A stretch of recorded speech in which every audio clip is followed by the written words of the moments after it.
Este programa Telerevista Semanal Región Sur, como ustedes recordarán, lo hemos sostenido ya por más de 25 años, con sus obvias interrupciones.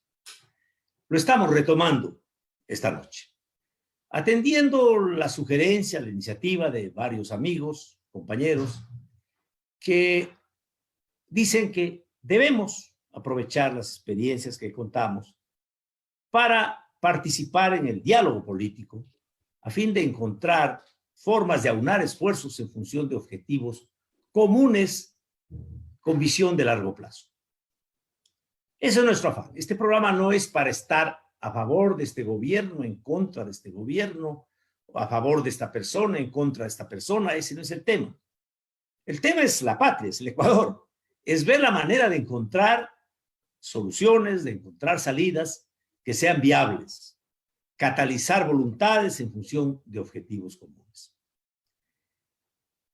En esta oportunidad tengo el altísimo honor de haber invitado para retomar este programa a un gran ciudadano, más diría yo que un gran periodista, porque también es un gran periodista, un periodista que ha dado ejemplo al país.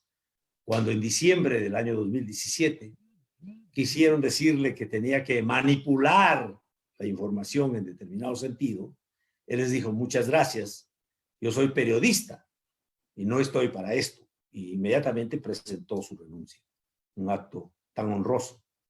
Conozco a Carlos Rabascal desde ya no sé cuántos años, pero siento que soy su amigo, lo aprecio en alto grado y reconozco sus virtudes cívicas, sus virtudes morales. Es una persona que varias veces como periodista me entrevistó a mí, ya en Quito, ya inclusive viniendo a Loja, para tocar temas de interés nacional.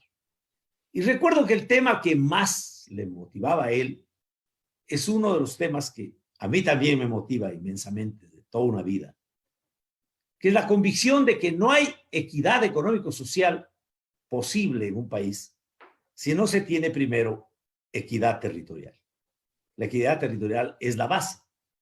Ya cuando la gente, movida por la miseria, emigra y se amontona en las canteras electorales, los tugurios de las grandes metrópolis, ya la cuestión no tiene solución. Ahí la gente cae en este molino diabólico del populismo, que es la forma más perversa de hacer política, es decir, conseguir gente incondicional, otorgándole dádivas y mantenerles en la miseria, porque se convierten en materia prima de esta forma perversa de hacer política, que es el populismo. Entonces, con Carlos hemos venido siempre pensando, trabajando, impulsando posiciones que lleven a consolidar en el país equidad territorial como base de la equidad económico-social. Y ahora vemos, con motivo de la pandemia, que realmente el caldo de cultivo para que se desarrolle tremendamente la pandemia son justamente las metropolizaciones. Recuerdo haber presentado una ponencia en Hábitat 3 sobre la necesidad de forjar ciudades intermedias que reemplacen el modelo metropolizador. Y ahora se ve, pues, Nueva York, Madrid, las grandes urbes, es donde las cosas se complican. Donde hay mejor organización territorial, las cosas se manejan de mejor manera, obviamente. Entonces, claro, quiero dialogar con Carlos sobre esto. ¿Cuál es su criterio, su apreciación sobre la forma como el Estado y la sociedad ecuatoriana han enfrentado esta pandemia? Buenas noches, Carlos. Un cordial saludo. Buenas noches, José Bolívar. Permíteme llamarte Chato, porque toda la vida te he llamado Chato. Así que somos amigos, no estamos en un programa protocolario. Estamos en un programa protocolario de televisión. Este es un conversatorio entre amigos que se está transmitiendo al público, por cierto. Primero, qué gusto me da verte luego de algún tiempo. Si bien es cierto, nos hemos cruzado mensajes, hemos conversado por teléfono en algunos momentos, pero no te había visto y me alegro ver que estás bien y que estás bien junto a tu querida familia. Así que por ese lado me alegro. Un saludo también a la querida población y hermanas y hermanos lojanos, que siempre será un gusto. No he vuelto a Loja desde hace, ¿qué será? 2 años, 3 años, que tuviste la generosidad de invitarme. Así que ojalá que cuando se levante todas estas restricciones y volvamos a esa nueva normalidad, pueda visitar Loja. Bueno, ante tu pregunta, mi querido Chato, a ver, tenemos que establecer una base de antecedentes de cómo llegamos a la crisis o cómo el Ecuador recibe la crisis sanitaria. Recordemos que estábamos ya viviendo una crisis económica y esa crisis económica que estábamos viviendo era producto de un decrecimiento de la economía al año 2019 de menos 0,50%, y para este año se estimaba, antes del coronavirus evidentemente, se estimaba un crecimiento económico de apenas 0,20%. Esa estimación la hacía el propio Fondo Monetario Internacional, que es el principal aliado del gobierno actual. Pero también la hacía la CEPAL, también la hacía el Banco Mundial, y el Banco Central del Ecuador hablaba de una estimación de crecimiento de 0,50. Pero ¿por qué me quedo o por qué me quiero quedar en esta última parte, mi querido Chato, del 0,50% de crecimiento económico que estimaba el Banco Central antes del coronavirus? Porque a continuación lo que quiero decir, y les quiero recordar, es que la propia gerente general del Banco Central del Ecuador, doña Verónica Artola, decía, es un crecimiento que no es importante, que no es fuerte, y tendremos que prender velitas para evitar y para rogar y suplicar que el precio del petróleo no disminuya. El tema es que disminuyó el precio del petróleo y vino el coronavirus. ¿Qué refleja eso? Refleja que el Ecuador ha tenido, tiene, y tenemos que salir de aquello, una economía tremendamente dependiente del petróleo. Y esa economía tremendamente del petróleo se refleja ¿en qué? Se refleja en una debilidad y a su vez en una amenaza. Debilidad porque estamos frente a una eventual disminución del precio del petróleo y afecta la liquidez en el Ecuador. Y amenaza porque dependemos de aquello. Entonces, ¿qué resulta? Que estamos en una economía dolarizada y de las exportaciones al año 2019 representaron 22.000 millones de dólares. Y el petróleo, mi querido Chato, representa el 35% del total de nuestras exportaciones. Es evidente, entonces, que una disminución del precio del petróleo va a afectar la liquidez de los ecuatorianos, con una agravante adicional, que en la balanza comercial ecuatoriana salen más dólares de los que entran, es decir, compramos más al exterior, productos y servicios, de lo que vendemos al exterior. A tal punto, y además les abrieron el campo para que saquen la plata otra vez a los paraísos fiscales, pues a depositar afuera. Correcto. En el año 2018, el déficit de la balanza comercial petrolera fue de 4.800 millones de dólares. Al año anterior, 2019, de 3.700 millones de dólares. Y con una disminución del precio del petróleo. Entonces tenemos una presión en la balanza comercial y en la balanza de pagos tremendamente crítica para el Ecuador.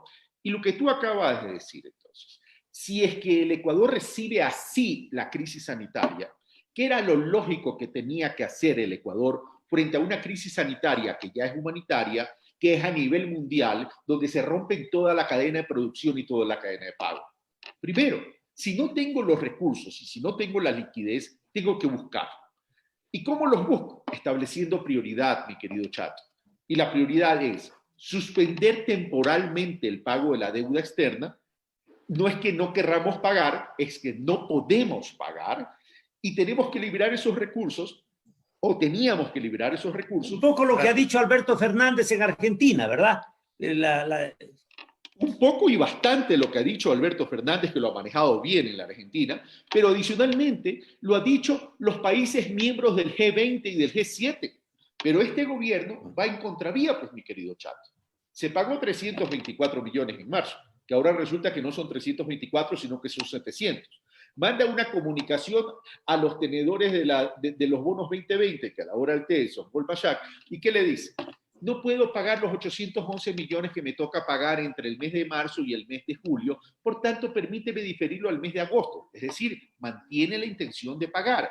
Pero para que veas mi buena fe, le dice el gobierno, le dice Richard Martínez a los tenedores, dice, por los 811 millones que me vas a permitir pagar en el mes de agosto, te doy un premio de 50 centavos por cada 1.000, por tanto te voy a pagar en exceso, en excedente, 8 millones de dólares más en bonos. ¿Tú crees que eso es justo para la población ecuatoriana? ¿Tú crees que eso es establecer la prioridad de la vida y de la salud pública de nuestra gente? Entonces, la primera respuesta... Bueno, eso nos deja ver, perdóname Carlos de interrupción, nos deja ver que nuestro país es parte de un sistema internacional terriblemente injusto. Este sistema que se montó después de la Segunda Guerra, de lo cual Naciones Unidas no es sino el heredero de ese sistema de los triunfadores de la Segunda Guerra, que crearon un esquema al que los países pequeños se ven obligados sí o sí a someterse. Y si se vuelven disidentes, pues les cortan el aire, el agua y el aceite, y tenemos situaciones de lo que denominan los países fallidos. Pero yo creo que tenemos que hacer cuerpo todos y presentarnos de una manera conjunta, sabiendo que, como bien tú indicas, los mismos países del G20 ya han dicho, pues, tenemos que reestructurar la deuda.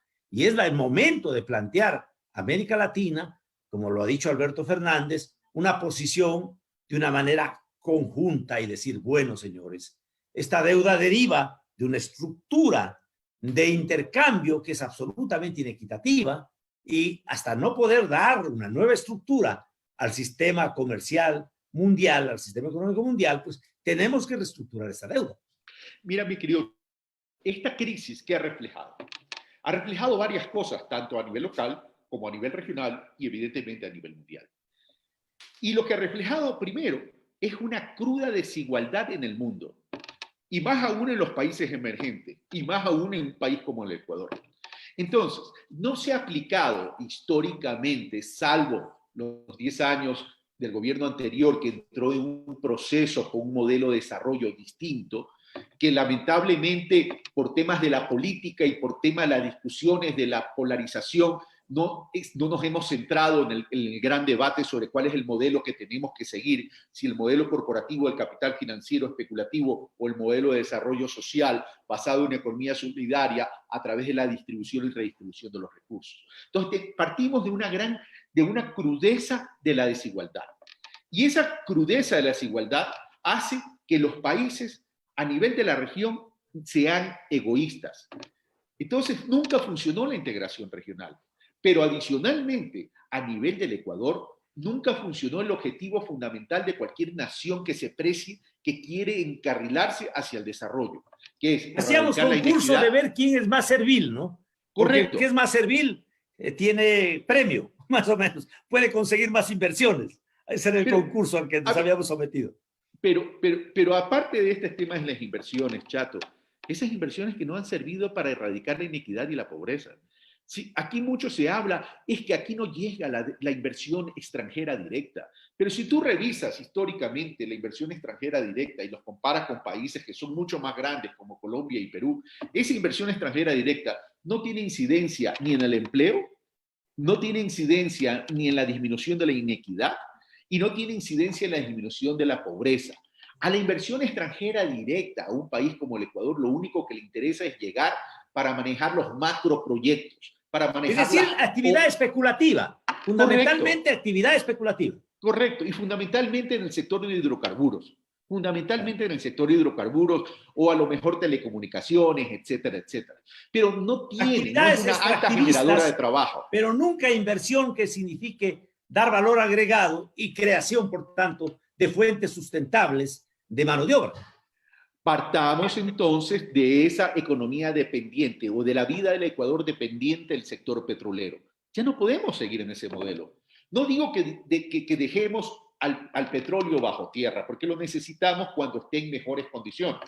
Pero, a ver, seamos francos, Chato, el precio del petróleo no depende de la gestión de un gobierno, porque responde a la geopolítica mundial. Eso te lo Pero ahora responde a otro factor más, Carlos, perdona la interrupción. Yo creo que la bajada del precio del petróleo ya no es coyuntural, no es cuestión de oferta y demanda. No. Ya es cuestión estructural. La humanidad hace ya décadas que ha encontrado nuevas fuentes de energía, que no las puede utilizar porque hay un poder político militar que lo impide. Yo les he contado siempre la anécdota que el año 2003 estuvieron los alcaldes de ciudades ecológicas en Stuttgart, en Alemania. 2003, es decir, hace 17 años. Y nos movilizaron con buses de la Daimler-Benz, que eran buses movidos por motores de hidrógeno que botaban por el escape H2O, agua. Cero ruido. Subíamos por las cuestas de la Selva Negra para ir de Stuttgart a Tübingen a 50 millas por hora, cero ruido y cero contaminación. Eso te estoy hablando del año 2003. Pero ¿quién hace el milagro de que eso que ya estaba en uso el año 2003 va a pasar como lo de las vacunas, más o menos, para el coronavirus?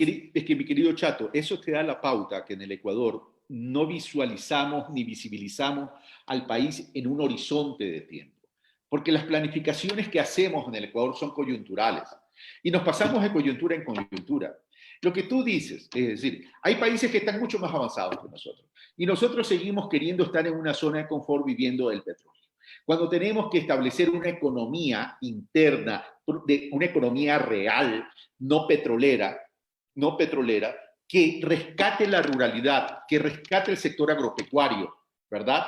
Y que adicionalmente, con ese objetivo de establecer esa economía interna, partiendo de lo que somos fuertes, darle el valor agregado a través de la agroindustria, a través de la industria de los alimentos, etcétera, etcétera, pero sustentado en algo que para mí es fundamental, y aquí voy a introducir el tema que a nosotros dos nos apasiona, que es la equidad territorial, que es la regionalización.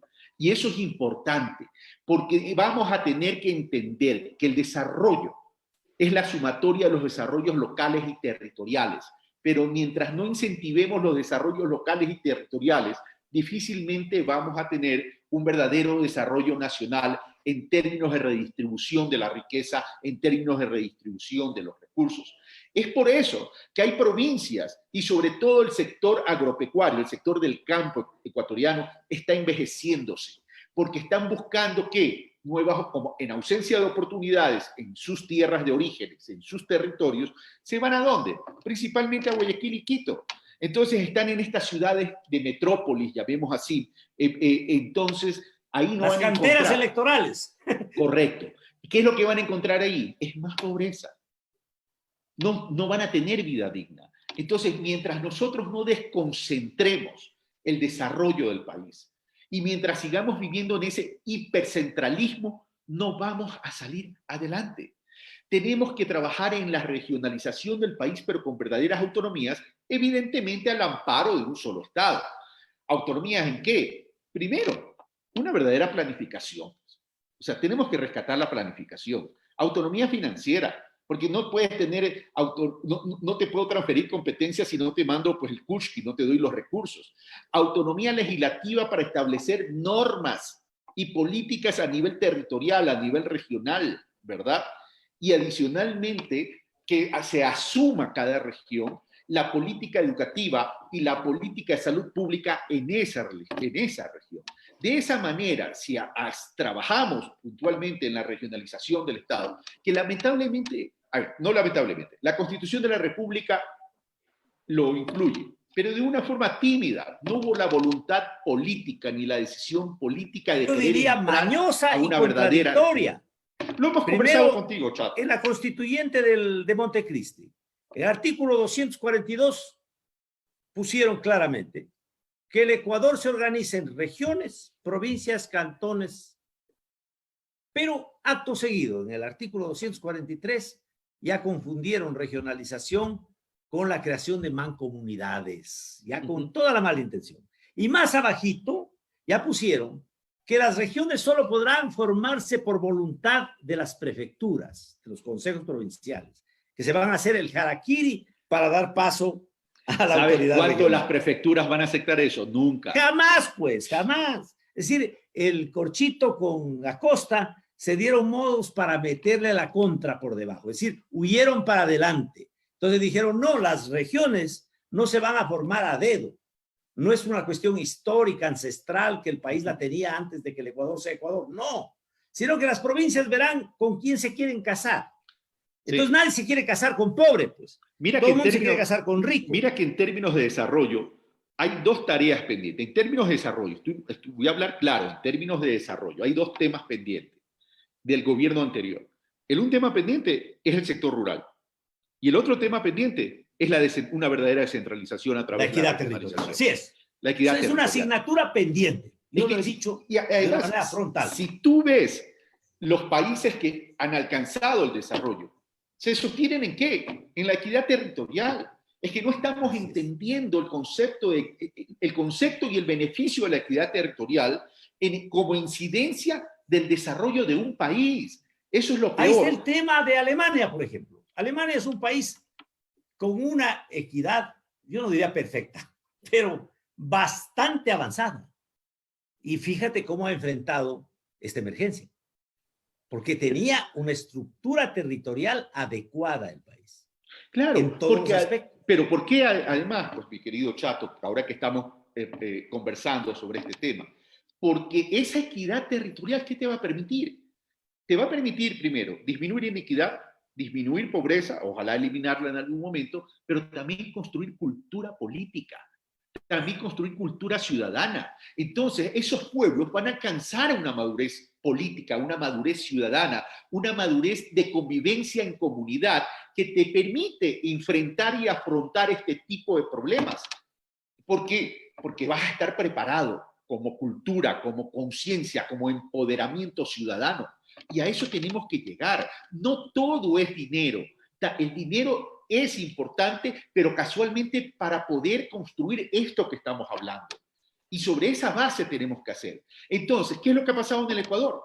Ha existido un egoísmo de los políticos y de la clase política y de los gobiernos de turno en querer implementar esta equidad territorial. Entonces, a ellos les encanta que exista la asimetría. Y eso mismo pasa en la región, en Latinoamérica, porque con esa en Sudamérica.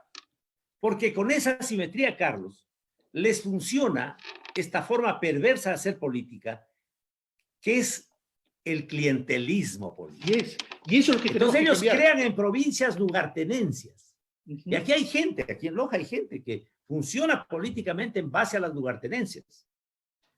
Ya verás tú cómo van acercándose para ir organizando la lugartenencia. Ya sé lo que me quieres decir, sé lo que me quieres decir. A percibir cómo funciona la maquinaria. Entonces la lugartenencia consiste en que yo tengo la relación arriba, claro, y yo soy el que me encargo del reparto aquí en la provincia. Claro. Reparto de los contratos. Esa relación vertical la tenemos que desaparecer, porque ¿qué es una equidad territorial? Es transversal. Es transversal. Entonces, allá es que tenemos que trabajar. Y permíteme solamente contarte el tema, conversar sobre el tema regional. Esas mismas asimetrías, es decir, no se trata de eliminarlas en la región, más bien las quieren profundizar. UNASUR era un gran ejercicio de integración regional, pero lamentablemente los propios países como Brasil y hasta la propia Argentina en un momento dado no fortalecieron las posibilidades de reintegración regional. La Argentina de Macri, claro. Con muy buena conducta. Se salió. No es cierto. Se salieron. A ver, pero adicionalmente, también hay un pecado capital. Pretender que la integración regional se me quede en el discurso y la retórica política e ideológica es un gran error. Porque eso sería pensar que la vida es lineal y que todos vamos a tener la misma ideología. Y es bien difícil que en un momento dado, en un punto de partida, todos tengamos la misma ideología. Entonces, a la integración regional hay que pensarla desde la óptica del desarrollo, que no es una óptica comercial. Ojo, no es una óptica comercial. Estoy hablando de la óptica del desarrollo. Imagínate si tuviéramos el famoso Banco del Sur que se hablaba en un momento. Era una gran idea. Pero ¿por qué no se pudo implementar? Porque a Brasil no le interesaba, porque Brasil se sienten los europeos de la región.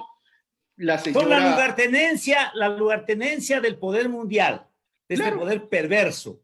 Correcto. Que está montado sobre la humanidad. Y que el coronavirus se encarga de hacerles que les veamos las costuras y que de aquí para adelante nos pongamos en plan de decirles, bueno, ya hasta aquí se les acabó el recreo. Tenemos que crear una nueva forma de estructuración de la comunidad internacional. Naciones Unidas no va más, yo no creo que pueda ir más. Ni la OEA ni Naciones Unidas. Entonces, nosotros tenemos que acercar a nuestras necesidades de la región nuestra propia planificación. Si esto nos hubiera tomado con una verdadera integración regional, hubiéramos tenido a nivel regional investigación en ciencia, en medicina, en tecnología, a través de una generación de economía de escala, donde vayan los mejores cerebros del territorio regional, en términos de educación pública, en términos de salud pública, en términos de potencializar a la región en sus campos, en su agricultura, en su ruralidad y a su vez en establecer valores agregados a esos productos, de acuerdo a un mapa de potencialidades. En términos de seguridad social global. Así es. Porque ¿cómo puede ser? Es como que porque atraviesas una frontera, ya perdiste la seguridad social. La seguridad social o es global o no es, pues. Porque estamos viviendo una tecnología y una comunidad global, ¿no? Eso tiene que estar claro. O sea, esa es la verdadera globalización, no la globalización comercial. Es que no lo hemos entendido y eso es lo que a mí me hace desesperar, mi querido Chato. La globalización está en términos de desarrollo y lo hemos desaprovechado.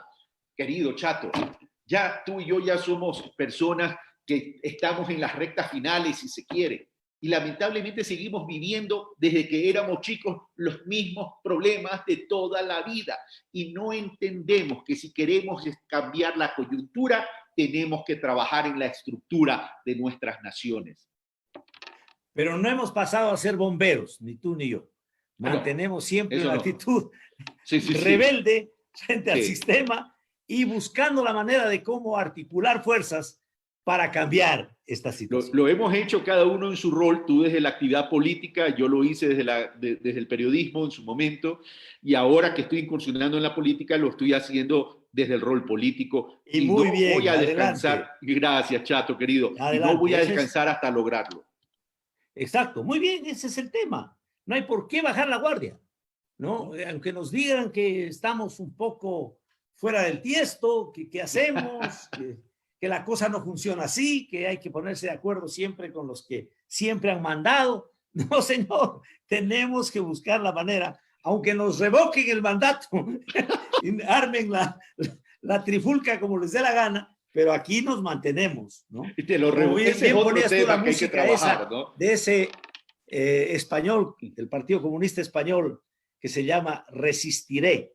Claro. Qué bueno fuera ponerlo este rato al canto, resistiré. A mí me gusta mucho y siempre la pongo. Sí, hay que resistir, pero también hay que transformar.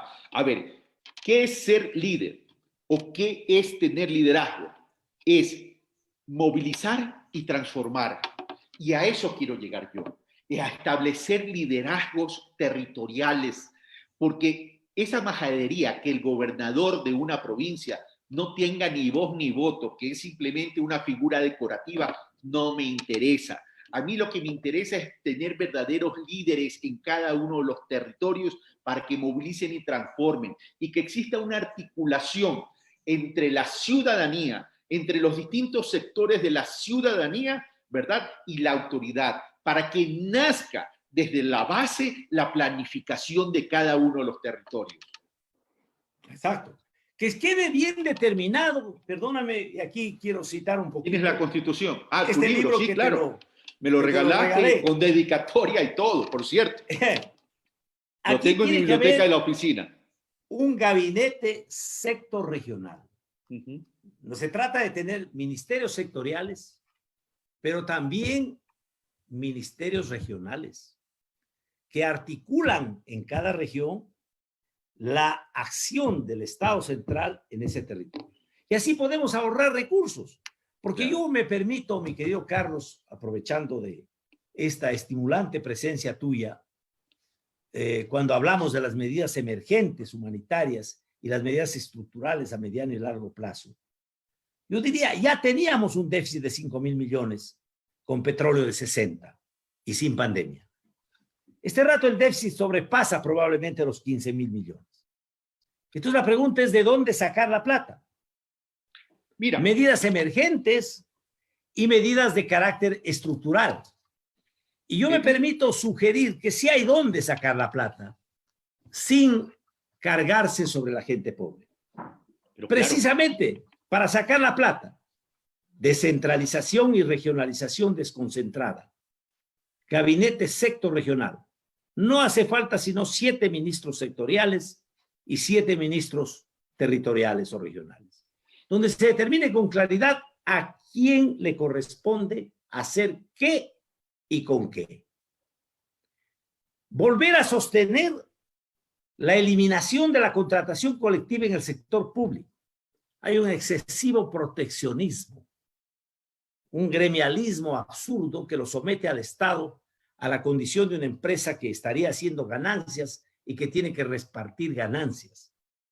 Las empresas públicas, las entidades públicas no son empresas que hagan ganancias. Es el pobre pueblo del Ecuador. Entonces, cero contratación colectiva a nivel del sector público. Tú verás que eso ya se logró en las enmiendas constitucionales, que esta Corte Constitucional las eliminó sin más ni más. Y claro, antes inclusive de que se eliminen las reformas constitucionales, ya pasaron contratos colectivos millonarios con Petrocomercial y con Petroamazonas, sin que se eliminen las enmiendas constitucionales. Nadie puede ganar más de 10 veces del que menos gana a nivel de entidades y empresas públicas. Tanto empresas privadas o públicas. Lo demás son utilidades que tienen que pagar un impuesto progresivo a la renta que va de 30 al 60%. Ahí está la platita.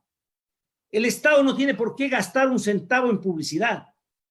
El Estado no publicita, el Estado solo informa. Cero presupuesto, por tanto, de publicidad.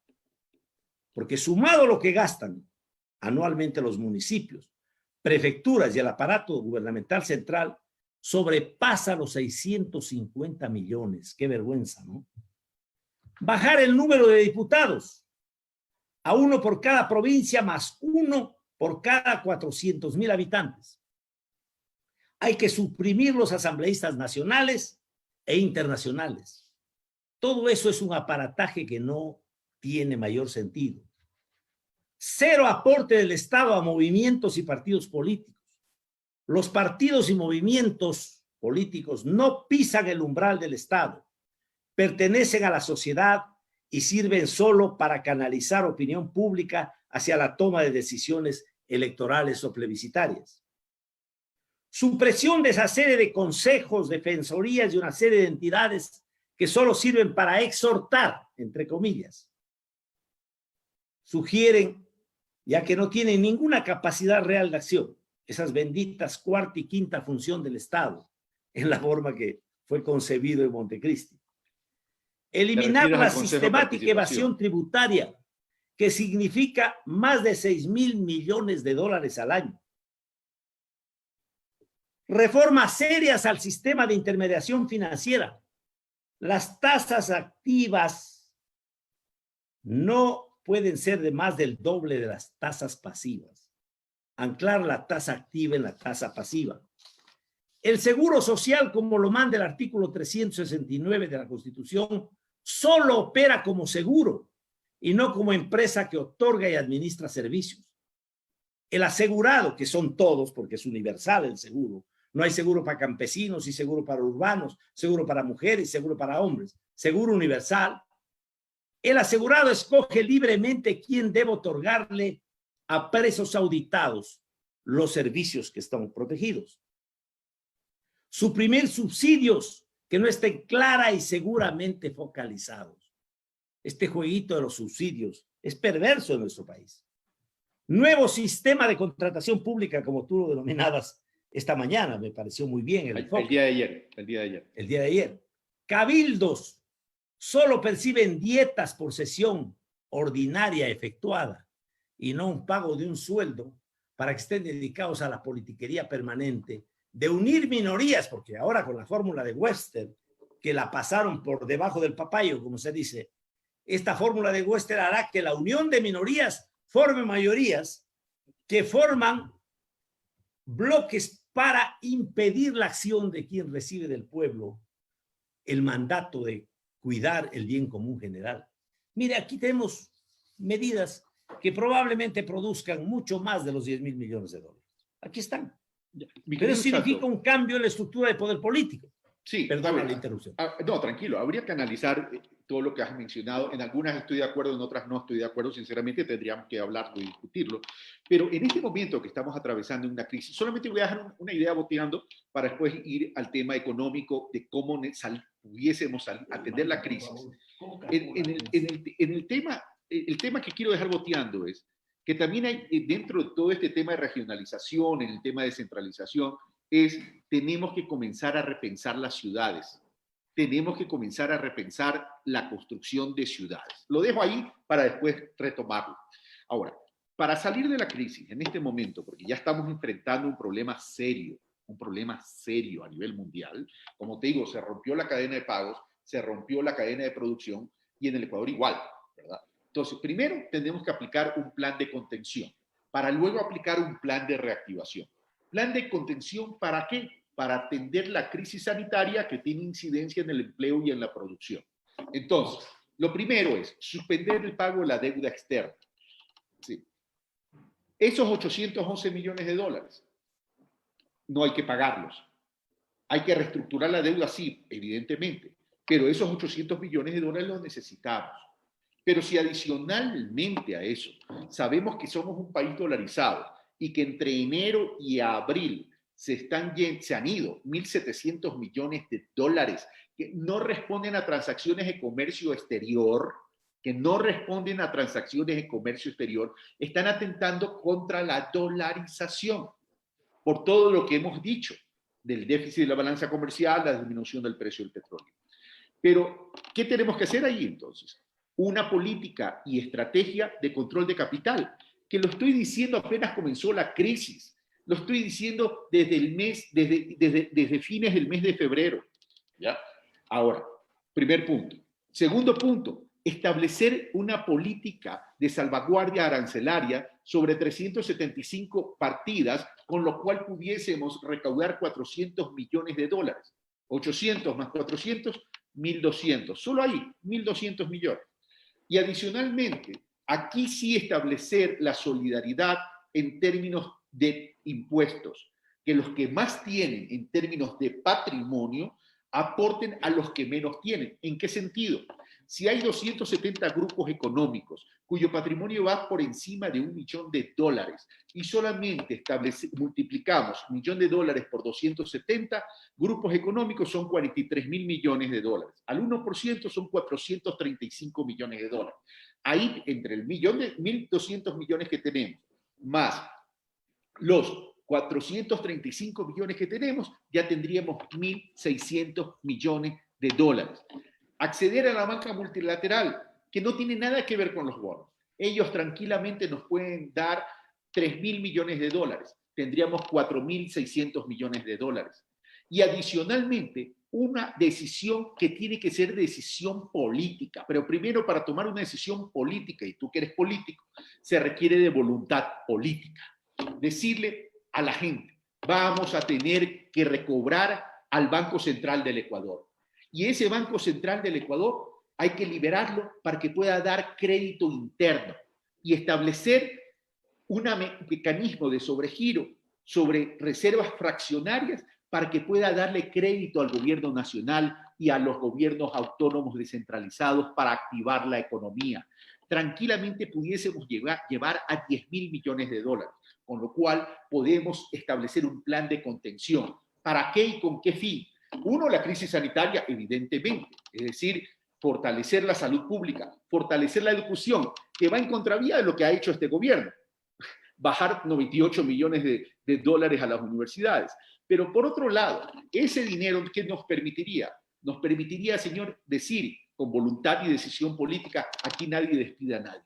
Nadie despida a nadie porque vamos a proteger el empleo. Y nosotros, Estado, vamos a asumir un porcentaje del sueldo de esos trabajadores. Y vamos después a establecer políticas de reactivación para que esas empresas no desaparezcan. Pero no hay desempleo. Entonces, ahí estamos trabajando en un plan de contención y un plan de reactivación a través de inyección de dinero a través de la banca pública. Pero banca pública y banca comercial con una decisión, bajar la tasa de interés. como lo hizo Colombia, como lo hizo Perú, bajar la tasa de interés al 4%.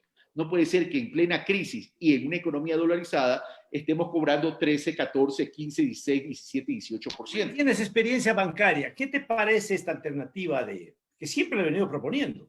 Cuando estuvo el año 2007 en marcha las reformas yo era legislador, las reformas al sistema de intermediación financiera. Y yo les dije, hagámonos eco de lo que ha dicho el dueño del país, pues, ¿no? Que es necesario anclar las tasas pasivas, las tasas activas de las tasas pasivas.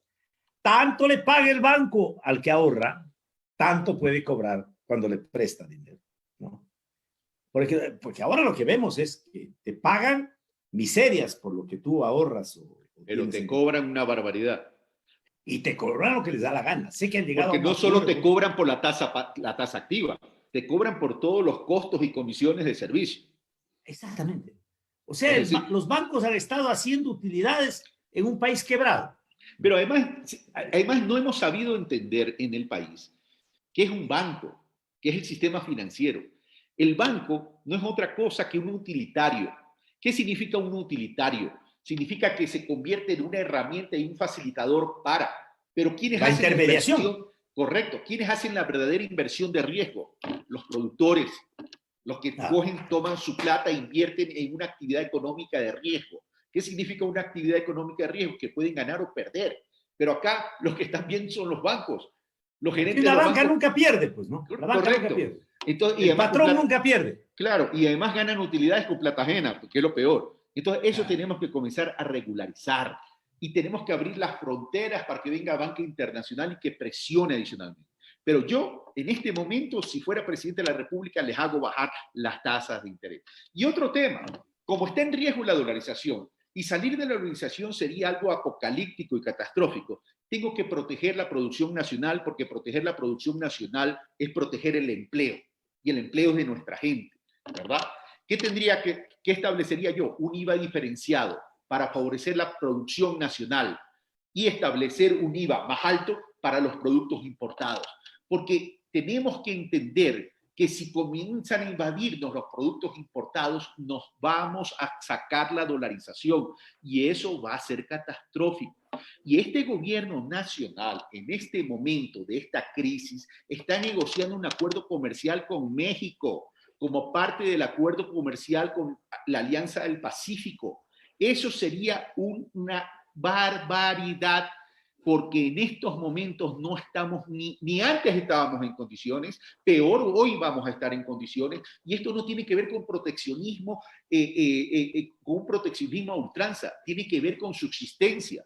Como gobernante, uno tiene que proteger el empleo, pero eso sí, decirle a la producción nacional, esto va a ser transitorio y temporal, porque ustedes me tienen que presentar planes de fortalecimiento, de reactivación y hacer que la inversión en el sector agrícola y en el sector industrial ya no sea el 12% en relación al Producto Interno Bruto, que año a año vayamos teniendo una mayor participación de la torta del tamaño de la economía. Bueno, nosotros tenemos dos anclajes en los que estamos muy confiados, Carlos.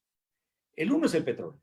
Y ya te digo, realmente el petróleo, ya el quemar combustibles fósiles, eso ya se acabó. Yo por lo menos les decía a los compañeros taxistas cuando estuve de alcalde, metimos una flotilla de 50, 60 taxis, fue aquí en la ciudad de Loja, que fue un escándalo a nivel nacional, la introducción de los taxis eléctricos en Loja hace unos 4 años fue eso, 5 años. ¿Cómo están funcionando? Muy bien, es una maravilla. No, es una maravilla. Busca la manera de por ahí, creo que con los Kia tienen algún problema, pero con los chinos, con los BYD, porque hay que reconocerle que China un poco rompe el chiquero, pues, ¿no? Ellos han invertido bastante plata en desarrollar una tecnología de acumuladores de energía cada vez mucho más perfeccionados. Yo recuerdo que los buses que vinieron para el Festival Segundo de Artes Vivas, el Festival Mundial de Artes Vivas, que de paso estoy proponiendo que se lo haga ahora este año de manera digital, pues se lo haga de manera virtual, porque no podemos interrumpir ese festival. Pues mandaron unos buses que tenían unas baterías que eran del mismo tamaño de las baterías de los taxis, lo cual significa que han perfeccionado y que tenían mayor alcance circulación, de kilometraje de circulación. Entonces, eso del petróleo, el petróleo yo creo que estaba conversando con algunos, con Tandazo también hemos hablado de esto. El petróleo está para otros fines, ¿no? Es un mineral que hay que sacarlo, no hay que dejarlo en el subsuelo, por cierto. Los minerales tienen que ser aprovechados. Yo no soy partidario de las tesis esas de salir a pedir limosna a cambio de dejar los minerales sin explotarlos. Hay que explotarlos en la medida en que sean convenientes y darles valor agregado en el propio lugar. Pero el petróleo está para construir polímeros de altísima resistencia, como por ejemplo para reemplazar el hormigón, para hacer puentes, vigas, madera plástica, cosas de larga duración, no para bienes desechables, ni peor para quemarlo, pues, porque eso contamina terriblemente. Entonces, petróleo está para otros fines. Ya, eso ya se acabó. Estás hablando de utilizar un modelo de economía circular. Exacto, de reciclaje. La vida no es otra cosa que reciclaje. Todo lo que no se recicle contamina. Eso es absolutamente. Así es. No hay manera. Lo que pasa es que, mira, esa parte es que hay que cambiar el chip, ¿no? Nosotros seguimos hablando de desechos y seguimos hablando de basura cuando tenemos que hablar de residuos, porque el residuo... Materia prima. Correcto, el residuo se convierte en materia prima y si se convierte en materia prima tiene un valor económico y si convierte en valor económico lo puedo reutilizar en nuevos procesos de transformación. Y si no lo utilizo, estoy contaminando. Correcto. ¿Y qué significa? Automáticamente estoy contaminando. ¿Y qué significa reutilizar? Significa consumir menos materia prima virgen. Así de sencillo. Entonces, tenemos que entrar en una economía de reutilización y una economía Bueno, te decía yo, Carlos, me perdí un poquito porque me entusiasma esto del reciclaje. Nosotros nos anclamos mucho en el petróleo por un lado y en el dólar. Pero mira lo que está pasando en el petróleo, ya lo hemos descrito. Y lo que está pasando en el dólar. ¿Qué no nos hemos dado cuenta? Que ya los petrodólares se van acabando. China ya está definitivamente negociando el tema petróleo por yuanes. Entonces hay petroyuanes, hay petroeuros. Tuviste toda la tragedia de Libia y la tragedia de Irak, porque se les ocurrió a sus respectivos gobernantes ya no vender el petróleo en dólares, sino en euros. Les costó la vida a esos señores. No, ahora está China ya planteando, bueno, señores, yo no quiero dólares, porque además todos sabemos que la maquinita de impresión de dólar, a lo menos ahora que se produjo la oferta de los 3,000 billones, no sé cuánto que iban a ir, están a todo imprimir billetes, que a ellos no hay quien los controle. Nadie controla la máquina de impresión de dólares en el mundo. El mundo está yendo a pasos agigantados a una ruptura del sistema monetario mundial. A eso está llegando. Habrá que crear una moneda internacional. Para algo tiene que servir. Te voy a compartir un dato. Te voy a compartir, y para eso funciona la integración regional, entre paréntesis. Te voy a compartir un dato. A ver, la deuda mundial está en un 322% por encima de los ingresos mundiales.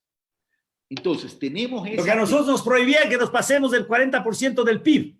Sí. Aquí los yanquis están por arriba del 100% del PIB. Sí. ¿No? Y los países europeos están por encima del 150% del PIB. Es que lo que pasa es que nos quieren tener atados. A ver, esto es o sea, lo que estoy, cuando hablo es que nos quieren tener atados, cuidado, se confunden y dicen, no, es un tema ideológico. Claro que es un tema ideológico, pero es un tema ideológico no mío, es un tema ideológico de quienes nos quieren tener atados. Entonces, esta crisis, lo que nos va a llevar, si no actuamos a tiempo, es que va a haber una ruptura en el sistema monetario mundial y que los países emergentes y pequeños, si no hacemos la tarea de una verdadera integración, y me refiero a Latinoamérica, nos va a caer como que nos estuviera cayendo un edificio inmenso encima, un rascacielos que nos caiga a ti y a mí encima. Tenemos que comenzar a actuar y tenemos que comenzar a reaccionar. Y ojalá que asumamos un liderazgo regional, porque no tenemos que solo gobernar casa adentro, sino que tenemos que ver con una proyección internacional, porque eso es una realidad y ese liderazgo lo tenemos que asumir. Yo sé que el Ecuador es un país chico, pero las ideas son grandes Y los liderazgos no importa que venga de un país chico, porque cuando tienes poder de convencimiento y presentas un plan adecuado, nos va a sacar del problema, pero tenemos que comenzar ya. Eso, hay que seguir trabajando en esto. Yo recuerdo cuando me cupo el honor de ser uno de los cofundadores de la democracia cristiana, y la democracia cristiana era revolucionaria, pues, en su comienzo. Yo alguna vez le dije al secretario... Pero eso parece Antiguo Testamento, mi querido Chato. Pues. Claro, sí. Pero nosotros éramos partidarios del socialismo comunitario. Yo lo mandé a Ordóñez, al secretario Osvaldo Hurtado, cuando me dijo que cómo así usted, que era cofundador de la democracia cristiana, ahora se ha vuelto adláter de este gobierno comunista. Yo le digo, vea, pues hágame el favor de leer los folletitos que el doctor Hurtado, su mentor político, escribió sobre el socialismo comunitario. Leeráslos, pondráste a leerlos y te das cuenta en dónde entraste. Pero ahí nosotros pero además, empujamos. Chato, te interrumpo solamente. A ver, cuando se trata de entrar en esa pugna ideológica que nos hace tanto daño, ¿verdad? Sí, el socialismo comunitario, que para mí es algo importante, porque esas comunidades productivas tienen que ver con lo social, ¿verdad? Mándalo a leer la doctrina social de la Iglesia, pues por último. Claro. Si por más que quieran taparla, ahí está. Es como cuando le quieren esconder a Cristo que mandó sacando a los mercaderes del templo. Claro. ¿No? Pero Chato, o que dijo que fuego vine a traer a la tierra y qué de querer sino que arda. O que los insultó feísimo a los fariseos y les dijo raza de víboras, sepulcros blanqueados. Entonces, mira, claro, tratan de tapar, pero ahí está. Ahí tienes tú algo. Hoy en día en la política ya no podemos seguir con esa política tradicional que tanto daño nos ha hecho. Tenemos que romper paradigmas, Chato, como estamos conversando el día de hoy. Pero adicionalmente a eso, tú tocaste un tema que para mí es tremendamente importante, el tema de los partidos políticos. ¿Para qué nos han servido? ¿Qué han propuesto? ¿Qué institucionalidad tienen los partidos políticos? ¿Qué debate han generado? Y la propia academia, que recién algo está despertando, tampoco es que ha aportado y tampoco se ha insertado en la vida del desarrollo del país. Ya tenemos Hay mucha hipocresía detrás de todo eso. Sí, hay mucha hipocresía. No solo hipocresía, hay mucha comodidad. Claro. Hay mucha comodidad. Y disimulo, por tanto. Correcto. Entonces, todo eso hay que comenzar a reestructurar. Los partidos políticos, ¿para qué nos han servido? No sé, mira, yo soy persona independiente, yo no soy afiliado a un partido político, pero yo tengo que buscar el auspicio de un número de un partido político para ser candidato. Ese es otro elemento de la inequidad. Correcto. Ese es otro elemento de la inequidad. O sea, tú sí sabes, Carlos, que yo presenté, aquí te lo quiero exhibir para que lo veas y ojalá la ciudadanía que nos está escuchando. La demanda de inconstitucionalidad. Y sí, yo quiero realmente agradecer la gran cantidad de personas que nos está siguiendo y además hay 30 plataformas que están unidas. Que ¿Tú te refieres ahora? ¿Te refieres ahorita? A este momento. Sí, te felicito, Chato. Entonces, mira, aquí está. Al otro día hábil de la vigencia de las reformas al Código de la Democracia, yo me trasladé en el primer avión que pude a Quito y a las 8 de la mañana estaba en la puerta de la Corte Constitucional depositando la demanda de inconstitucionalidad de esas reformas al Código de la Democracia que son un verdadero absurdo. Completamente de acuerdo contigo. Le quitan al pueblo ecuatoriano el derecho, señor, de elegir sus representantes. Ahora el pueblo tiene que votar por colores, por números. Y cuando se trate de elegir cuerpos colegiados, paquete cerrado. Que el patrón, el banquero, forme el paquete y el pueblo no tiene sino chance de votar por el paquete cerrado. Pero más allá de la inconstitucionalidad, que coincido contigo, eso refleja la falta de institucionalidad del país. Es decir, yo político, entonces hoy tengo el poder y te quiero bloquear a ti. Y como te quiero bloquear a ti, hago lo que me da la regalada gana. Eso no puede ser. Eso no puede ser. Ahí es cuando te digo, tenemos que comenzar a construir desde la base no solo desarrollo económico, crecimiento económico. Desarrollo social tiene que ver con la construcción de una cultura política ciudadana. Y cuando hablo de cultura política ciudadana, ni siquiera hablo de cultura política ciudadana electoral. Estoy hablando de cultura política ciudadana casualmente para establecer las bases de la institucionalidad. Y eso es fundamental, mi querido Chato. Eso es fundamental. Lo que pasa es que aquí la gente es la pelea por el poder, no por la pelea por erradicar la inequidad, la pobreza y alcanzar el desarrollo. Cuando los asiáticos quisieron ir hacia el desarrollo, aplicaron la tecnología del obvio. Esto lo decía Miguel Ángel Cornejo, un gran consultor mexicano. Y la gente decía, ¿y qué es esto de la cultura del obvio? Romper paradigmas, imitar, igualar y superar. Tenemos que inventar la pólvora. Tú tocaste el tema del Festival de las Artes Vivas, por ejemplo. Es evidente que hoy no se lo puede hacer. Hoy no se lo puede hacer presencialmente. De manera presencial. Claro, de manera presencial, física, ¿verdad? Eso es evidente.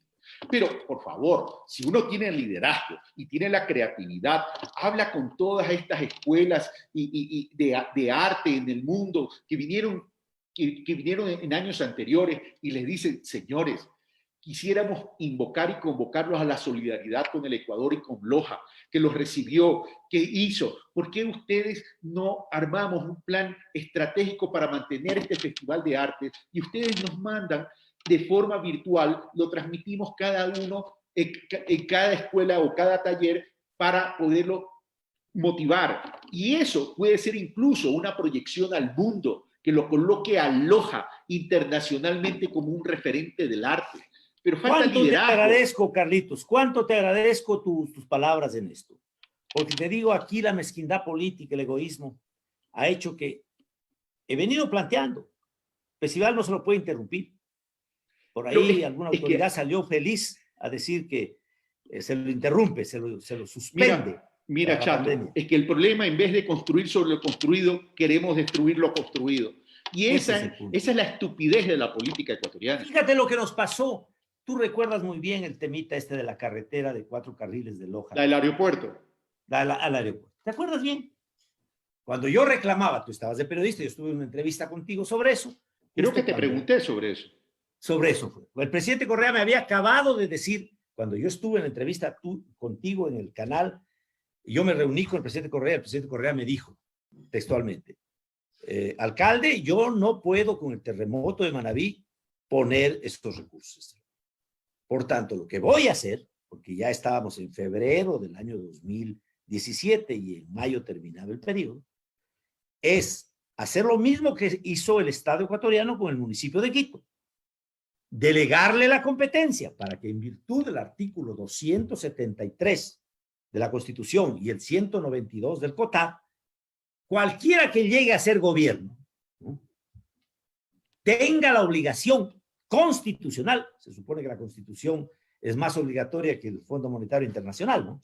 Debería, por lo menos. Sí. Debería ser, por lo menos, ¿no? Sí. Entonces, cualquiera que llegue a ser gobierno tenga la obligación de poner esa plata al municipio de Loja para que el municipio de Loja ejecute la vía, incluido los estudios del túnel, porque el túnel, lo irracional es no hacerlo.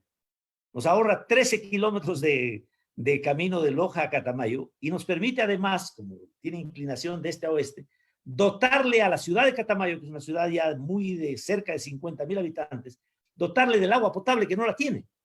Pero dándole de aquí. Pero Loja tiene la competencia todavía. Tiene la competencia, pero aquí se encargaron los revocadores, los encargados de la revocatoria y todo este alboroto, de decir, no, tenemos que tapar esto.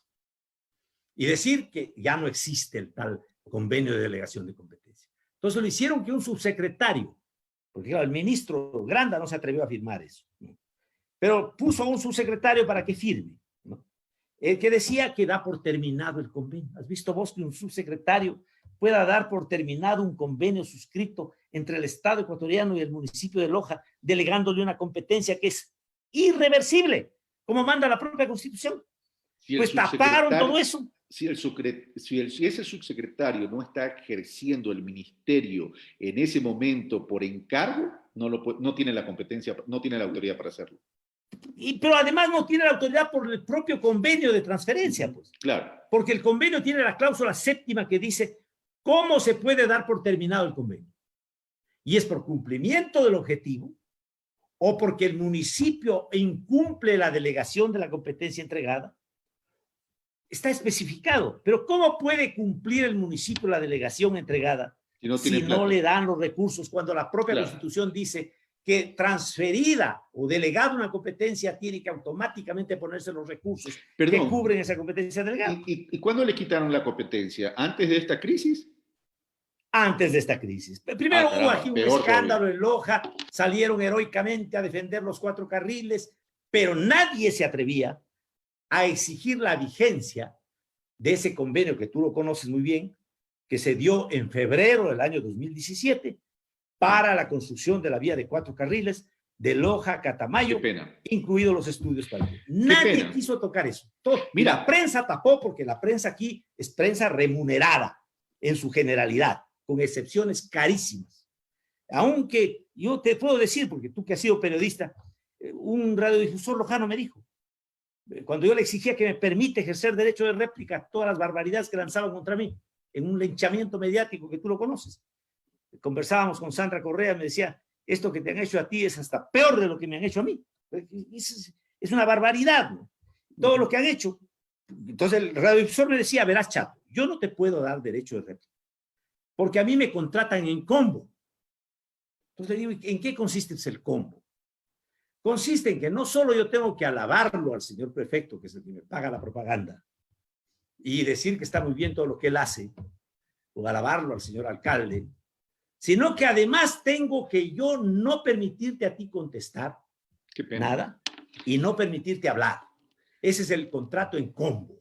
Así funciona. Esas son las cosas que hay que cambiar, pues, mi querido Chato. Pero volviendo al tema... Esto tenemos que cambiar. Sí, pero... Si no cambiamos eso, no hay nada en este país. Por eso es que era importante la ley de comunicación. El problema es que hubo una equivocación catastrófica en la operatividad de la ley de comunicación y eso desprestigió la ley de comunicación. Y la peor equivocación haberlo nombrado a este Ochoa, que era un oportunista. Ochoa no fue un hombre que fue a aplicar la ley. Él creía que él era juez. Él decía que tienen que las partes ir donde él. No, si él no era juez. Él era superintendente, él era parte. Ver, él tenía que aplicar la ley. Yo no me centro en las personas, pero lo que sí te digo es que si yo llego a tener éxito en este proyecto político, yo voy a recuperar esa ley de comunicación. No para, o sea, no una ley de comunicación de persecución, no. Yo no tengo por qué perseguir a nadie. Yo hablo de una Ellos ley son los que garantice, que garantice el derecho de la comunicación a los ciudadanos, el acceso de ese derecho, porque eso es tremendamente importante. Pero permíteme ir al tema de las 4 vías, porque ahora, o sea, el tema de las 4 vías, el tema de la vía, de la autopista de 4 vías, de 4 carriles. A ver, primero, parto. Fue antes de la crisis, eso es absurdo. Yo creo que ahí hubo una ausencia de liderazgo en el sentido de no defender esa competencia, que es un derecho para Loja. Primer punto. Que fue delegada. Claro. Segundo punto. Hoy, en esta crisis, yo creo que Loja tiene que reunirse entre los distintos sectores para ver también cómo va a salir de la crisis. Por una sencilla razón. Mira, el tráfico mundial aéreo ha disminuido en un 90%. Eso significa 310.000 millones de dólares, Chato. Avianca se acogió al capítulo 11, al famoso Chapter 11, de quiebra. ¿Sí? Entonces, ¿qué va a significar? Que en este reordenamiento, cuando volvamos a la nueva normalidad, Loja va a ser perjudicada con las rutas aéreas, porque no van a querer ir, ¿verdad? Entonces, hoy en día, a Loja le debe interesar cómo resolver el problema de cómo llega la gente a Loja o cómo sale la gente de Loja para el resto del territorio ecuatoriano, porque va a tener un problema. Entonces, en este momento, Loja lo que debería sentarse a hacer, cuando me refiero a Loja, me refiero a su gente, ¿verdad? Es decirle al alcalde, decirle al prefecto, decirle a los gremios, decirle a los ciudadanos, señores, sentémonos en una misma mesa y establezcamos un plan emergente de reactivación de Loja para salir de la crisis y para luego potencializar el desarrollo de Loja. Independientemente de lo que tenga que darles el gobierno nacional, debe nacer también de liderazgo local. Así es, así es. Ahora, te digo la verdad, la vialidad de Loja y de la región sur en general al resto del país es muy mala. Por eso es que aquí la transportación aérea viene a ser una especie de necesidad, de sustituto indispensable de la comunicación. Claro. Por eso es que era un negociazo para TAME. TAME siempre decía que está en quiebra, que pierde con Loja, pero siempre volaba con avión lleno y había que tener suerte para, a ti te consta, cuando viniste acá a Loja, para conseguir cupo con 15 días de anticipación. Sí, claro. Entonces, claro, es una provincia aislada todavía, porque la vialidad nuestra es mala. Mientras en el norte y el centro del país se habla de vías de 6, de 8 carriles, acá ni las de 2 carriles las tenemos en buena condición. Imagínate tú un tramo pequeño como este de Loja a Catamayo, de 30 kilómetros, donde circulan más de 10,000 vehículos diarios. ¿Cómo no puede haberse puesto hace años ya? Yo recuerdo que cuando yo gané la elección de alcaldía el año 2014, ya se planteó el tema este de la indispensabilidad de los 4 carriles, porque no es posible 10,000 vehículos en 30 kilómetros en una vía de 2 carriles mal mantenidos. Y el tema es que hay que trabajar, el tema es que hay que trabajar en la conectividad. La conectividad no es solo tecnología. La conectividad son vías, son rutas. ¿Sí? Y también la cuestión tecnológica desde el punto de vista digital. Claro. Este es otro de los puntos que el mundo tiene que poner en orden. ¿Hasta cuándo tenemos que soportar que el mundo esté en manos de 4 o 5 empresas privadas que manejan las grandes plataformas tecnológicas de comunicación como negocio privado, inventándose tonterías como aquello del roaming, que si tú pasas de Loja a Piura ya tienes que pagar más por la llamada, cuando todos sabemos que eso opera a través de satélite? Pero estos se dan modos para poner decodificadores y salir con el cuento de que cada rato hay que estar actualizando para a través de las actualizaciones volver obsoletos los equipos y decirte que te compres otro nuevo. Es decir, es toda una mafia la que maneja esto. El negocio no está en la transmisión de datos, está en la compra de estos aparatitos. Ahí está. Caes en manos de esta gente. Entonces, pero, ¿a qué hora el mundo? Cuidado, nos quieren concesionar CNT. Ya lo están haciendo. Sí, no, pero hay que evitarlo, hay que evitarlo. Hay que evitarlo, hay que pararlo en seco, pero están en eso. Es que ahí es el tema de las empresas del sector público. Lo que pasa es que las empresas del sector público tienen que funcionar adecuadamente. Es decir, primero tienen que tener estado financiero. Yo no entiendo cómo Petroecuador no tiene estado financiero. ¿Tú has visto algún estado financiero de las Petro? No, ¿verdad? Ahora, vamos a CNT y TAME, por ejemplo. CNT, por lo general, ha dado superávit, ¿verdad? TAME no. Pero hay un concepto que tenemos que entender de las empresas públicas.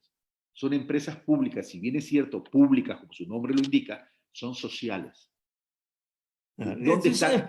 Si son públicas, son del pueblo, pues. Claro. Público quiere decir Estado, y el Estado es del pueblo. El Estado no es una empresa.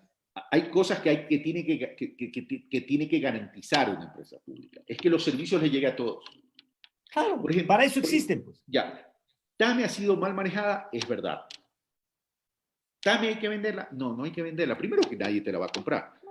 2, lo que hay que hacer es fortalecerla a través de un plan estratégico que se dedique fundamentalmente a asegurar la conectividad territorial en el país. La integración del territorio nacional.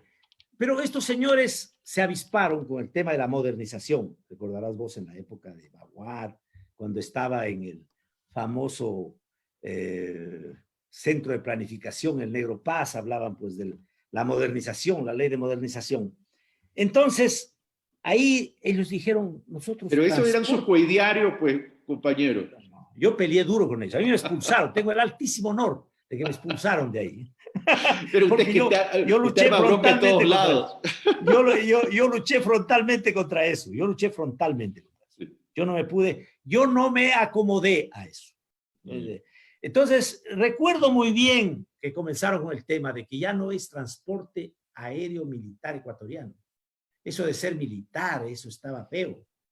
Esos coscos, ¿no? Ahora son empresas modernas, donde tiene que haber contratación colectiva, donde tiene que haber asamblea general en horas de trabajo para poder decidir cómo van a organizar, tienen que contratar consultorías externas para meter andamiajes electrónicos externos con el lenguaje el lenguaje el otro. De manera que cuando tú ibas a registrar un pasaje para lo más de volar de Loja a Quito, tenía que demorarse como 5 o 10 minutos los pobres ahí tecleando cosas hasta poder detectar de acuerdo al programa si tú estabas o no en condiciones de poder volar en el avión ese. Todo un relajo hasta que acabaron con la empresa. Eso tiene que volver a hacer transporte aéreo militar ecuatoriano. No tengan vergüenza de decir militar. Mucho honor ser militar y servir al país para la integración territorial del Ecuador, para que las zonas... Que además es estratégico. Estratégico. Cuando yo hablo de conectividad, hablo de integración. Tú no puedes integrar si no hay conectividad. Así de sencillo. Y en conectividad tienes que conectarlo con tecnología, con vías, con rutas, con todos los elementos que se lo puedan realizar. Y en ese sentido coincido, es decir, tenemos que establecer y recuperar a esa línea aérea de bandera ecuatoriana, que debe ser pública, pero con un verdadero plan estratégico y con operadores que sepan. Es decir, ese es otro tema. Ya no podemos estar estableciendo designaciones por cuotas políticas. Mira lo que pasó con los hospitales de la salud pública. Dicen, es que tenemos que luchar contra la corrupción. Claro, pues que tenemos que luchar contra la corrupción.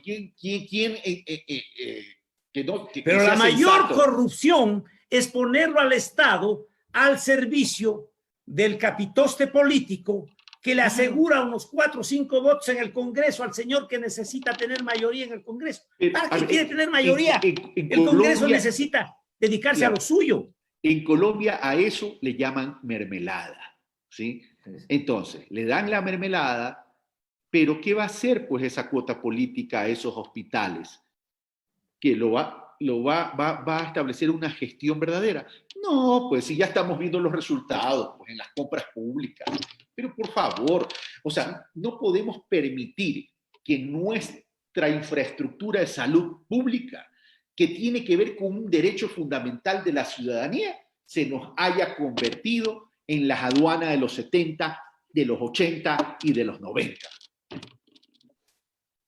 Que no nos encuentre, querido Carlos, porque nos hemos pasado de la hora que estaba prevista, que no nos encuentre este proceso electoral, que no podemos permitir tampoco que lo festinen y lo prolonguen, porque ya quieren inclusive postergarlo. Hay voces, hay voces.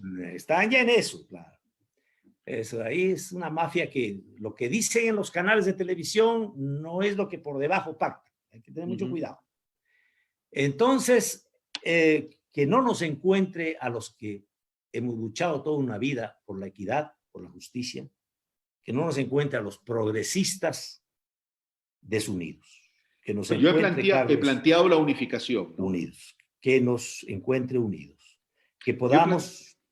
Sí, por favor, adelante. Yo he planteado la unificación del progresismo, mi querido Chato. Yo he planteado eso.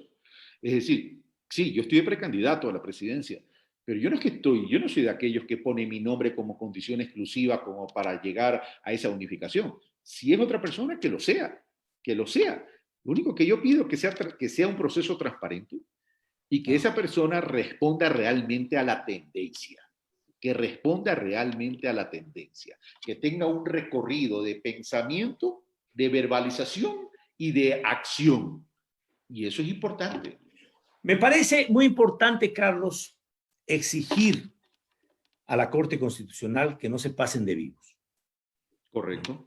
No se pasen de comedidos. Aquí hay una demanda de inconstitucionalidad debidamente fundamentada. Esto no es ninguna payasada. Y esto tiene que darse el trámite que corresponde. ¿De acuerdo? ¿Qué tipo tiene en el congelador esa demanda? A ver, ellos promulgaron el día 4 de febrero, que era un día viernes. Yo estuve el lunes 6 de febrero, ya a las 8 de la mañana en la puertita de la Corte Constitucional, depositando la demanda de inconstitucionalidad. 6 de febrero. 6 de febrero. 6 de marzo. 6 de abril. 6 de abril. 6 de mayo. 6 3 de meses. mayo. 3 meses. Con la papa caliente ahí. Ahora, como reclaman las universidades, Y el reclamo de las universidades va con salida de gente a las calles, lo que llaman el calentamiento de las calles, el sacrosanto quema de llantas en las calles, porque el humo de las llantas creo que hace funcionar las cosas en el país. Entonces, claro, como hay calentamiento de calles, seguramente el reclamo de inconstitucionalidad de la supresión de rentas a las universidades van a tener que enfrentarlo con la celeridad que deben, porque el gran pretexto que tienen estos señores es que tienen represada una gran cantidad de demandas que no las avanzan a tramitar. Pero esto tenían que tramitarlo de urgencia, en lugar de pasarle al Consejo Nacional Electoral y decirle, vean, aquí hay una demanda que han puesto con fecha 6, no dejen la elección para el 28 porque podrían argumentar que no puede producirse el cambio si no es un año antes. Entonces bajaron la fecha, te acordarás vos, del 28 de febrero, la bajaron al 6. O sea, todo eso hicieron tras bastidores, pero nunca enfrentaron el tema. Y ahí está, esto sin tramitarse. Y el país, en medio de toda esta desgracia, sometido a la peor desgracia de todas, que es a tener que votar en plancha, paquete cerrado, a tener que aplicar las famosas mañosas fórmulas para entregar curules, todas ellas mañosas, la de Honda, la de Jare, la de Webster, pero la de Webster la peor de todas, porque esa hace que la unión de minorías del más disímil carácter ideológico forme una mayoría cuyo único destino es bloquear al que tiene el mandato del pueblo para cuidar el interés colectivo. Eso me pasó a mí en la alcaldía. Los señores de Alianza País pactaron con los señores del CREO, con los señores del MPD, con los señores de Pachacuti y de un movimiento aquí de una señora que se llamaba Revocatoria, el movimiento, o Convocatoria, hicieron una mayoría en el Cabildo, cuyo único destino era bloquear la acción del alcalde. Y cuando el alcalde tenía la obligación legal de aplicar el control de velocidad urbano mediante el sistema de fotomultas que ya estaba establecido en 10 o 12 ciudades del país, encontraron ahí el pretexto para decir que esa regulación de velocidad, que la aplicación de la ley en el territorio del Cantón Loja tenía que hacerse mediante ordenanza, porque ya tenían una mayoría para oponerse. Entonces, hubo jueces que tiraron abajo la decisión del municipio de aplicar la ley en el territorio del cantón bajo el pretexto de que no podía aplicarse la ley en territorio si no había antes una ordenanza. Es una pena porque volvemos al tema original. Falta de institucionalidad. Falta de institucionalidad. Y eso, lamentablemente, es difícil construirlo, pero hay que comenzar a construirlo. Pero mientras no cambiemos nosotros en la forma de hacer política, eso no va a cambiar. Pero ahí tenemos, ese es el reto, mi querido Chato. Y hacia allá tenemos que apuntar. Unificación del progresismo. Sí, señor. Y eso tenemos que lograrlo. Eso tenemos que lograrlo. Yo estoy conversando con organizaciones políticas. La Revolución Ciudadana, Centro Democrático, he conversado con Washington Pesantes, a pesar de que él dice que es de la tercera vía, pero también va por ahí. Pero tenemos que unirnos y tenemos que renunciar. Yo pienso que la gran unión tiene que ser antes que con partidos. Tú sabes que aquí se forman partidos, así como dijeron que recogieron las firmas para mi revocatoria cuando no las recogieron nunca. Aquí forman partidos sin recoger firmas. Tú sabes muy bien. Pero permíteme aclarar. Son partidos que existen. Sí. ¿Para qué? Para negociar políticamente. Pero, ahí tienes el partido del señor González, por ejemplo, Avanza, que se hizo con la administración del Seguro Social. Partido que no lance su candidato presidencial, partido que tiene que desaparecer. Porque no hay derecho de que tengan el partido para negociar con alguien para que le den tal puestito en la lista nacional. Y pero te lo quiero plantear de esta manera. Yo soy de aquellos que creen que los acuerdos tienen que nacer de la ciudadanía. Así es. Y conmigo están trabajando y me han apoyado y me han pedido organizaciones sociales en distintos territorios. ¿Sí? Movimientos sociales, movimientos ciudadanos de distintos territorios, que no son partidos. Pero vamos a lo siguiente. Es que necesitas el famoso número aquí. Y esa es la incoherencia. Entonces, ¿qué haces? Eso tenemos que reformarlo. Ahora, por lo pronto, hay que hacer eso. ¿No? Ya, pero a lo que voy a decir. Tampoco podemos seguir en la vida de la historia del Ecuador creando partidos y partidos y partidos y partidos. O sea, ya no se puede hacer eso. O sea, eso es como la fiebre cantonización que hubo en el Ecuador. O sea, que fue absurdo eso. Cantonizaron parroquias. Correcto, Parroquias que no tenían ni los habitantes para ser parroquia, las hicieron cantones. Ya. Entonces, necesitamos fortalecer los partidos y obligar que se fortalezcan esos partidos.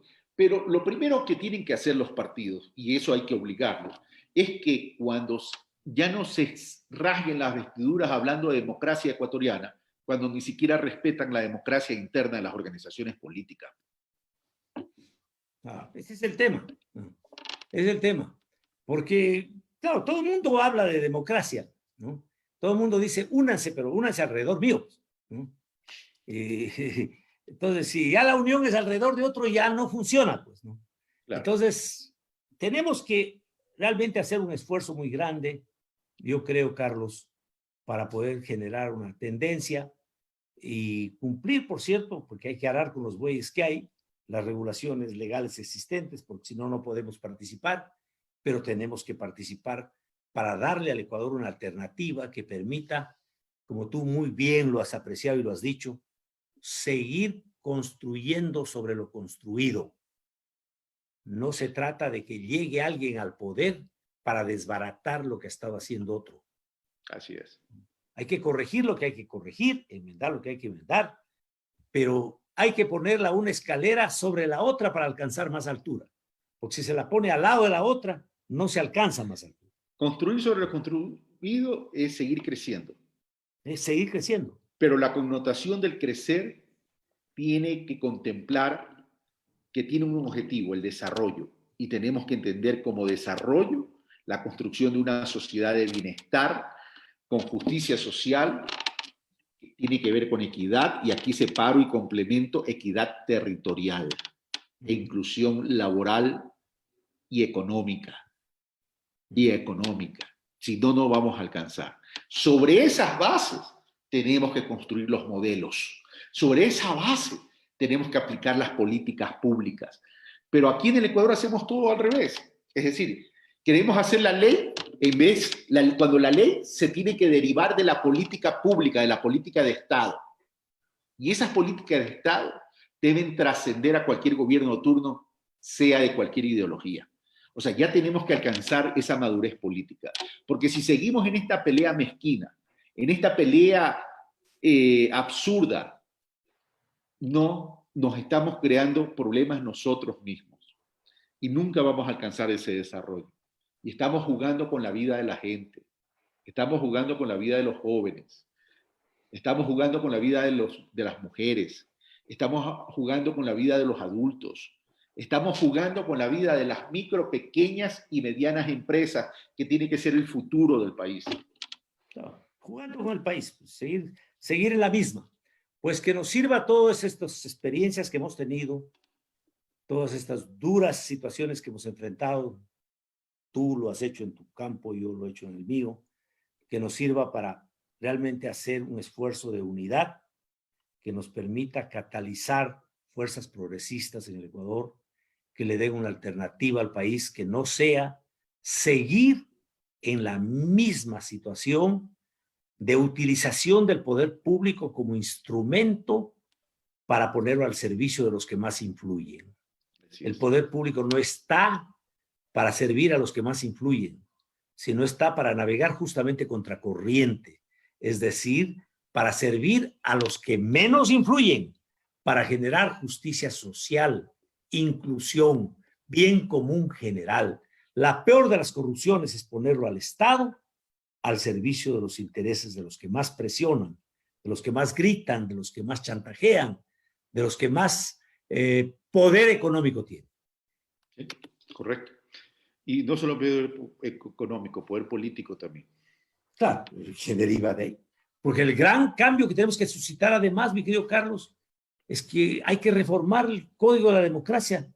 No solo sacar esta inconstitucionalidad que ahora metieron, que es un absurdo, sino reformarlo para que no dependa la participación política de la situación económica.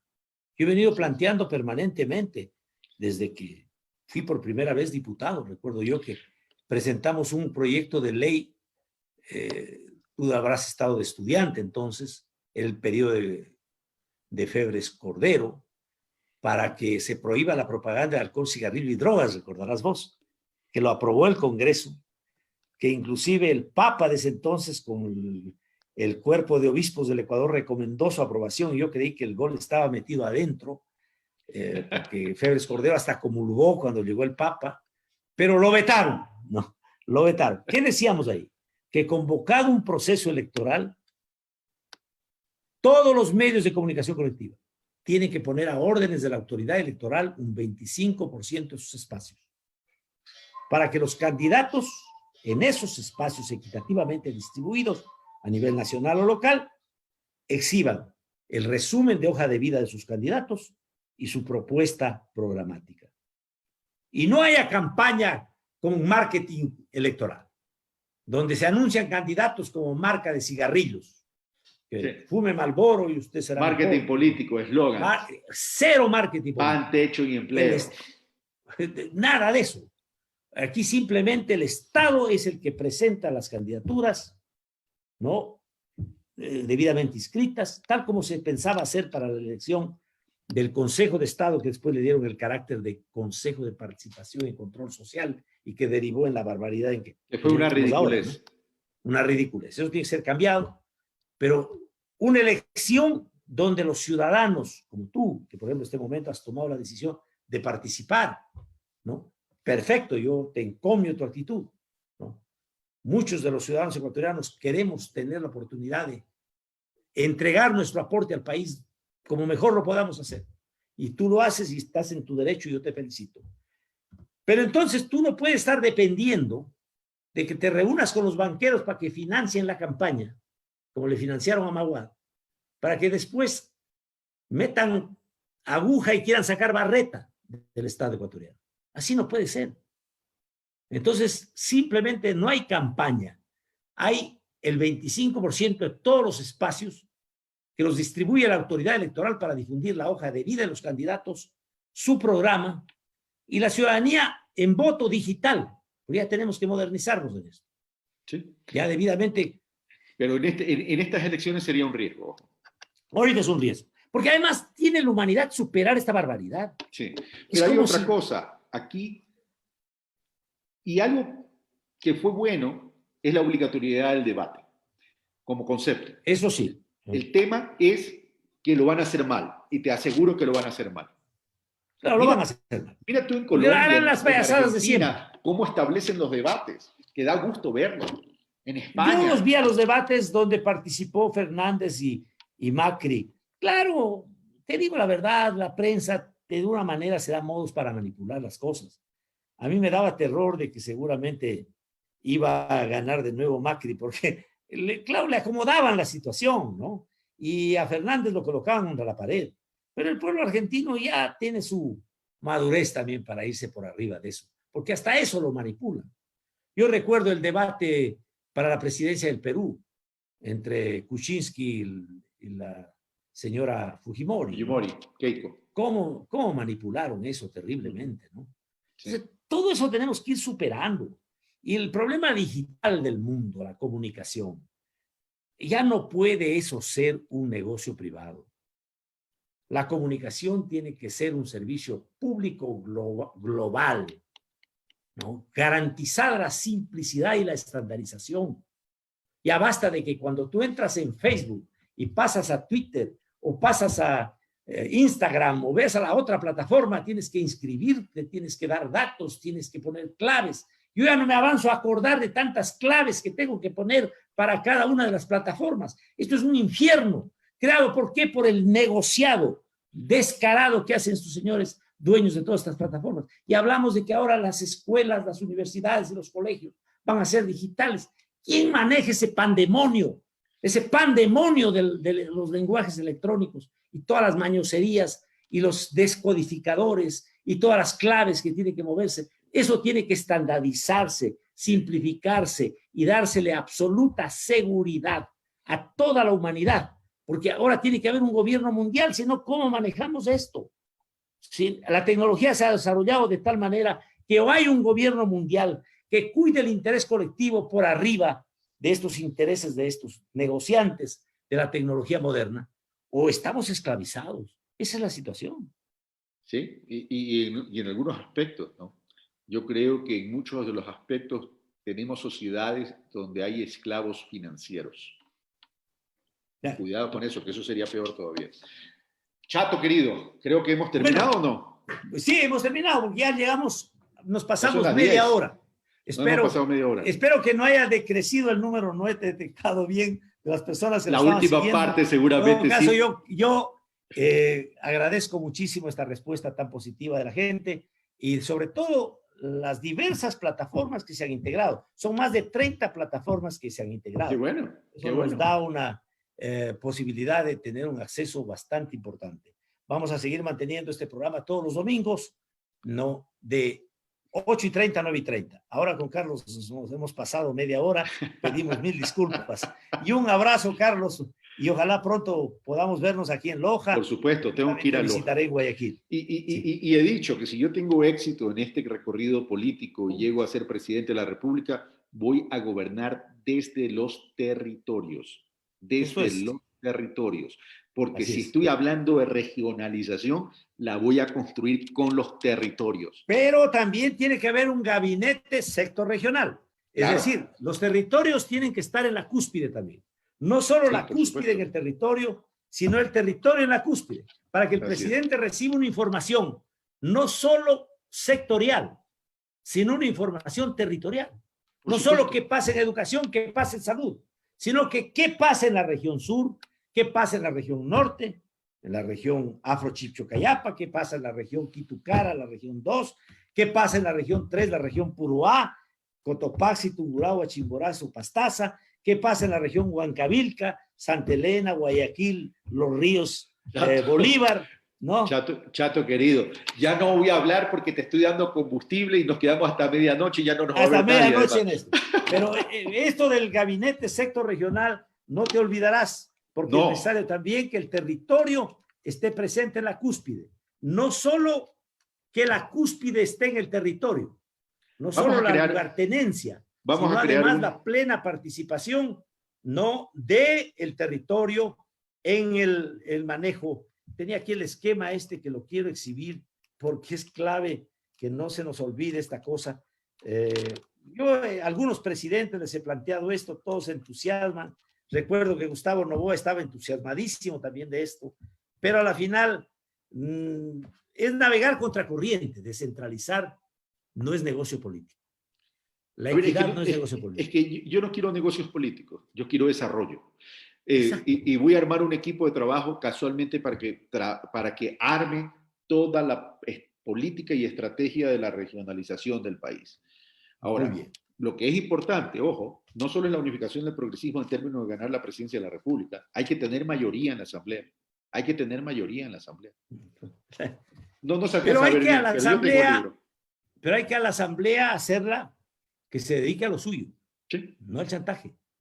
La Asamblea tiene que quedarse a legislar. Sí, correcto. A legislar.